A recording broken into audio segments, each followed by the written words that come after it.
Welcome to Mind Over Matter. We're here to talk about mental health awareness and the coping mechanisms on how to deal and manage with it. Also focusing on interviewing real people and real life stories on what they experience and what they're currently going through. So today I will be interviewing Aria. Aria is an author of this book, The Tale from All My Sisters. Welcome, Aria. Hi, Nice to meet you. So tell me a little bit about your book. Thank you for having me on the Yes. show. So my book is about 72 women. It's a series of short stories inspired by real people and stories from all around the world. I think for me, the most important thing about the book is having stories that people can really relate to. Absolutely. And stories that no matter where they are based in the world, you can be like, I relate to that. I relate to that. I feel a lot of the times growing up, people from a certain country would have specific problems. And it's like, actually, no, women everybody is suffering in their own way. Of Absolutely. course. So it was to highlight that and just share stories about people that you know and people that you've heard about. Yeah. And so how did you come about writing this? So I started this book a few years back when I was just finishing off my gap year, and I kind of thought, writing's not for me. I'd been writing since I was 14. After my school librarian was very tired of me complaining all the time about not reading because I hated reading as a child, and she was like, "Please, can you just read a book?" And I was like, "No, I need to read a book about this." And she was like, "If you need to read a book about that, then you need to write it because we don't have that here." And I was like, okay, I will write this book. And so I'd been writing since I was 14 and I'd just got into uni and I was kind of like, well, I need to, maybe grow up now. I need to have a proper job. And just like that night, I'd watched a film and I'd been like, you know what, if people are telling their stories, I need to be able to tell my own. And I started writing this book inspired by my sister who was going through her own journey at the time and inspired by loads of women in my life, including my mum and my grandmother.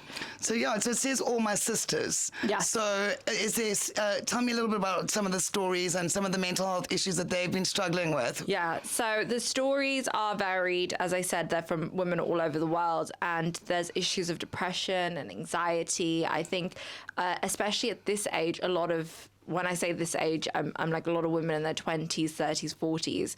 They're really struggling to kind of come to terms with where they are in their lives. And I think there's such an expectation on women and the direction in which they should be going, that when you feel like you haven't quite ticked off those boxes, you kind of start putting yourself down because that's the easiest thing to do. So the book really addresses those issues about how, you shouldn't be sorry for where you are in your life, that you should feel confident enough in yourself to appreciate where you are. I think the pandemic as well has had such an effect on so many people, living alone, trying to go through these challenges, these mental health issues, not being able to reach out or having somebody in their lives that they can reach out to, or being too embarrassed, about it, not being able to talk about it openly because it's a weakness. It appears as a weakness, but it's not. In actual fact, it's so brave to ask for help. I think drawing on that as well, in the pandemic, I feel like it made a lot of people think that was it. That was their life. There was no change available during those times. And so regardless of what you were going through, you kind of have to just accept it. Whereas, you can change at any moment. It's easy to say it, but it's the going out, reaching out, speaking to people, and there's always someone that's willing to listen. Yeah. So. It's not easy when you're feeling isolated and alone. Of course. To be able to reach out. Yeah. To say, I need help. Yeah. I need it. I know that I've struggled and it was hard for me. And, it comes in all different shapes and sizes, depression. And even if somebody's happy and shining on the outside, they can be really suffering on the inside. Of course. I mean, have you struggled from mental health issues yourself? Of course. I think everyone that I know of has had some sort of challenge one way or another. And I think that a lot of the time it's the pressure that we put on ourselves and the fact that we do feel like we can't ask for help because it's expected of you. So it is difficult to ask for help and to ask for someone to kind of assist you. Even more so when you're confused as to what the problem is. You're like, I have so many thoughts in my mind. I don't know what it is that is the problem. I mean, I'd really urge people to go out and get help because I think once you know there's a framework that you can work with, right? Yes, of Once you course. know what it is, you know how to overcome it and where to get the help. What is the framework to help me through this? I mean, going on from that as well, I think that there's going out and asking for help, but also just finding a friend. You know, that's sometimes the easiest solution. Having that one person that you can confide in. I mean, me myself, I speak a lot to my mum. I'm very lucky to have such a close relationship with her. And if I have a problem or I need to vent, you know, she's my go-to person. And I know that that's where it will end. And I think a lot of people struggle because they don't feel like they have anyone who they can go to and talk to, whether that be a family member or a friend.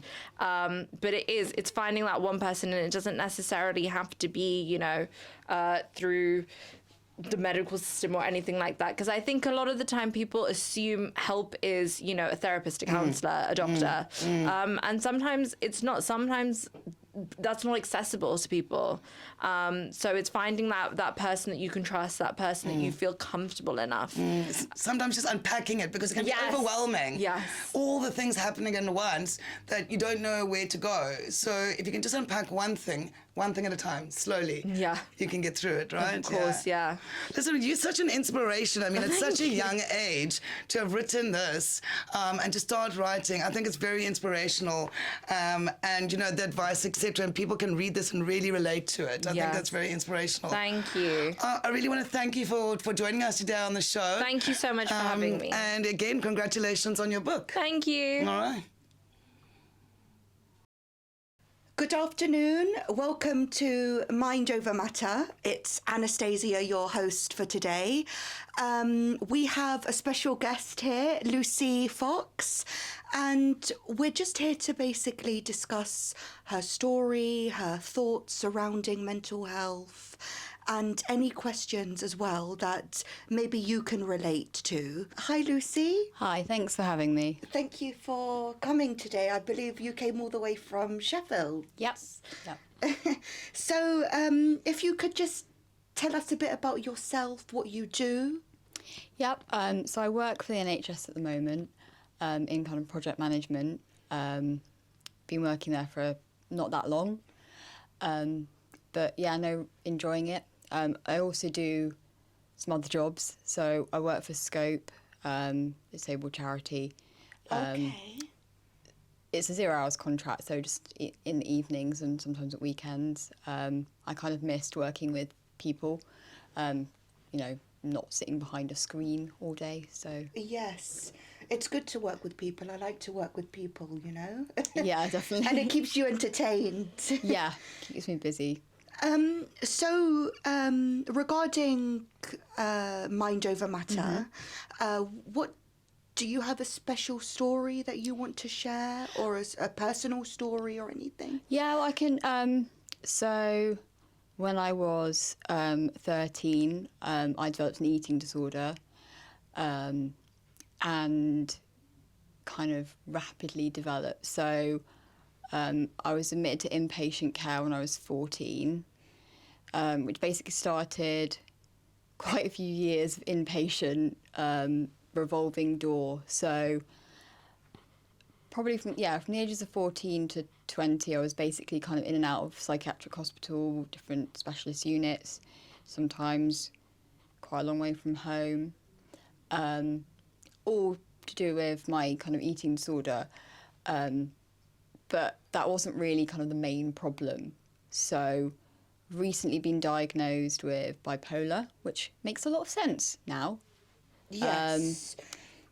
So, but now, yeah, I've been out of hospital for, I've been out of kind of psychiatric hospital since I was 20, so about 7 years. I have spent some time in general hospital, and in outpatient care, but I have recently been discharged from services. I'm on medication, which has helped, so I think that's fine. And full-time employed now, so my journey is not over, but yeah, it's definitely not where it was. So in regards to bipolar, how what was the symptoms and the signs for it? Was it to do with your eating disorder? Is that what was the cause? I think the underlying cause. So I've also got a personality disorder, although there are a lot of labels around now, and labels can be useful for kind of making sense of what's happening to you, and explaining it to other people. But we're not, humans are humans. We're not designed. These conditions have been kind of made by us to describe symptoms. So, I think everyone has mental health anyway. So everyone's on a spectrum. But I think that those kind of mental health conditions are the underlying cause, but without being able as a child to necessarily describe what I was feeling or understand it, I developed a method of coping with it that showed itself in an eating disorder. So, in regards to the coping mechanisms, I know you said that you're on medication. Is there any natural methods that you use for coping? Yeah, I mean, I've been in a lot of therapy, some helpful, some not helpful. I think the main thing that has helped me, apart from obviously, medication, things like that, is just kind of living life. Yes. So when you're in psychiatric hospital, you're quite isolated from life. So you can become quite institutionalized and quite, you're not in contact with your friends. You become used to living in a hospital. So it's quite difficult to break that cycle, I think. So getting more involved in life, meeting people, going out, working, that's what's helped me, I think. Yeah, I think keeping busy, meeting friends, the natural methods help as well. But I do feel that a lot of GPs, and they don't do much for us. I feel that there could be more. I don't know if you agree. I think it's very dependent on who your GP is. I think some GPs are great and some are not great. Yes. And is there anything that you want to advise people that are going through similar to you or the same? What would be the best advice that you can give? I think it's good to talk to somebody if you're feeling like you might be experiencing difficulties. I think that's true for everyone. Like I said, everyone has mental health, so I think it's important to talk about it. Yes, it's very true. And I know that sometimes depression and anxiety can also cause having bipolar. Because I know someone that has gone through something similar. Do you feel it's made you stronger as a person? I think it's given me more diverse experience. So I've met a lot of different people who I wouldn't have otherwise met. Yes. Also, living away from home, studying independently, those things now I'm quite grateful that I did when I was younger. I don't think I would necessarily think that to be a strong person you need to go through all of that. I think it could have been better dealt with possibly, but it's difficult, with hindsight. I do think that it is really patchy kind of mental health provision in this country, so it really does depend on where you live and the kind of experience and skill of the doctors in your area. Some people can get pushed down very negative pathways or Yeah. discriminated against because people think, oh, someone with a mental health problem, like they can't work, they can't, you know, or we don't want to put them under stress, Yes. and things like that. But then you find other people that are not like that. So I would like to see it be a little bit more consistent. Well, thank you so much for sharing your story and your thoughts. So that was Lucy today, and we hope to see you again soon as well. Thank you. Yeah, thank you very much. Welcome to Mind Over Matter, a show to discuss about mental health and the different coping mechanisms along with it. Today I have Denny, who's here to talk about her viewpoints on mental health. Hi, Denny. Hi, thank you for having me. Oh, more than welcome. So what is your viewpoint on mental health? To me, mental health means misunderstood. Okay. There's a lot of people, mental health cannot be put under one umbrella. There are so many different aspects. As individuals, we are all so different. So I believe that when it comes to treatment, it should be person specific. Okay. So, like, when you say person specific, each individual case is taken into consideration rather Yes. than every one fits all sort Exactly. of matter. Yes. Okay. Yes. And what's your experience with mental health? My experience is my brother, born in the 60s, middle 60s, and was never diagnosed. So unfortunately, our mother's passed away, so we don't have all the answers. My brother was taken to have an assessment done, but we couldn't answer the questions about the pregnancy, and the birth, more or less. So they've agreed that he's on the autistic spectrum, but they're not sure whereabouts that he is. Mental age, they say, is roughly about 19, and he's 59 at the moment. Okay, and so how has that not only affected maybe your family and everyone's relationship, but also Yes. how, like, your brother is within, like, society and how he navigates as well?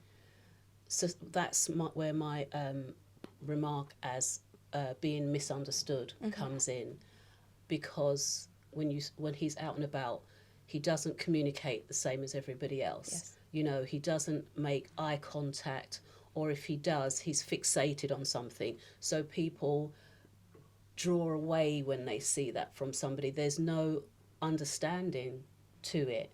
And there's also an element of fear, because that's how, society has given us what mental health is. You know, it comes with this fear, which is very sad, very, very sad. Since my parents have passed, my brother, I'm the carer, so to speak, for my brother. We're doing very well in the sense of I'm very supportive of him and helping him to understand. He's also helped me grow as a person, to learn patience, to be more accepting of the way he thinks. It doesn't have to be the same as me. You know, it doesn't have to be the same as society. Of course. So by having that growth within myself, I believe he connects with me easier and is more open and more talkative than he used to be. That's really lovely. So what you're trying to say is not only is interacting with someone who is going through and Yes. experience mental health of Yes. different stages in their life, Yes, it helps you as an individual, helping them as well open up yes, and grow with them that's right. as well. Yeah, because as a child, I wouldn't say that we were distant, but we didn't have. He was still caring towards me, but we didn't have that relationship where he would always be talking. He'd have moments where he'd be so depressed and down and wouldn't want to speak to anybody, and then the next time he'll be happy and going about his daily life. So there was those aspects. So you didn't know where you stood with him, and I believe that that's one of the difficult things with mental health, not knowing where you stand with a member of your family or friendship groups. Of course. And how did being with your brother as well, but also how did that affect your side of mental health? Because of course we all have Yeah. we all experience mental health at some sort Yeah. in our lives as well. My experience of mental health, I would say, would come a lot later. I didn't realise that the way that I grew up has affected the way that I operated and the way that I thought, my thought process. Looking at the way my mother was a very, very like delicate and poised lady. So she would never sort of express herself. So I found that played a part on the way that I held back a lot of the way things I thought and felt, how I wanted my life to go. If somebody gave an opinion on that, then I wouldn't do it. I would take that opinion and think, right, okay, they're right, I'm wrong. I'll not do that. So that was one of the things that I found, that I was very, very timid when it came to people's opinion of who I was as a person. That changed. But initially that was the beginning for me, when it came to just not wanting to speak up for myself. And that can be very important as well, because you're Yes. giving a voice not only to yourself but to others Exactly. who, like your brother, who Yes. you would look after, who you're looking after now Yes. as well, and you're giving him a voice as Yes. well. Wow, that's incredible. So, well done for that. Thank you. Wow, Thank you very much. that's amazing. Thank you. And also for not for looking after him, but also for giving him a voice, which I think is very important. Yes. I believe that we speak every day now. It's been quite a difficult process because I'm a transplant patient myself, 2 years in. And it's been very difficult having to manage my own mental well-being as well as still support my brother. Someone else, yes. And so from that moment, it was like, okay, I had to reassess everything and find myself within society and how I want to be seen and how I want to be understood. And I've taken that to become somebody now that looks at the children of tomorrow, and it's important that we grow them to know who they are, and if they have something that they want to express, that they feel free to do that without feeling criticised about it. So I've started, which will go out on the 28th of this month, story time for children, yes, and do it from an aspect of spirituality, where they can look within themselves, you know, just gently, just so that they know who they are, so they can grow up with a stronger, more sturdy mindset.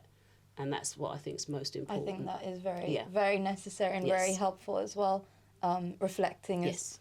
as you grow up, because Yes. you find out who you are and your inner voice course. as well. Of course. Yes. And for my own mental health, I found it very beneficial to meditate. And I'd never would have done that before. But so I really find that useful. It helps me ground myself before I start my day. It helps me help my brother in a more positive way. So I create my own meditations and affirmations, and I share them online. Amazing. And what do you think of, like, so you've got like the natural way of doing it, meditating, but Yeah. what do you think about also a combination of also maybe people who have very more serious Yes. mental health aspects where they have to take medication? Yes, I do believe you have to have a bit of both. It's not easy just to have one. However, sometimes the contraindications of that medication can give that person other issues to deal Yes. with. So if that is the case, then I do believe meditation is something that will help them balance the effects of their medication and their lifestyle. Amazing. And if you had one thing you want everyone to take away from listening to not only your story but also your brother's story, what would you give? Funny enough, I was interviewed by Dan Johnston, who's a wonderful, wonderful man. He's a quadriplegic, and he asked this question the other day, because we are part of a program called Laws of Life, and we have lives every Tuesday. And I said that I would love the abundance of peace. I believe it's so important to have the peace aspect, so that you will have adversities in life, but if you have that peace within yourself, then you're able to tackle life's issues on a more even keel. You know, you don't sort of like think with emotion. So my answer to that is abundance of peace. Amazing. Finding your own grounding piece Finding within your own- you. yes. So whatever you have coming at you outside, you can just go back to that place That's inside of right. you Yes, and breathe. and breathe. Amazing. Thank you, Denny, so much for coming You're to speak very to welcome. us as well. Thank you very much for having me. Thank you for joining us today on Mind Over Matter. If you are living with mental health issues, you don't have to do it alone. And you don't have to be at crisis stage to ask for help. Talk to a friend or call the mental health hotline. The number is at the bottom of the screen. Thank you for joining us today, and we'll catch you on the next show. Ciao for now.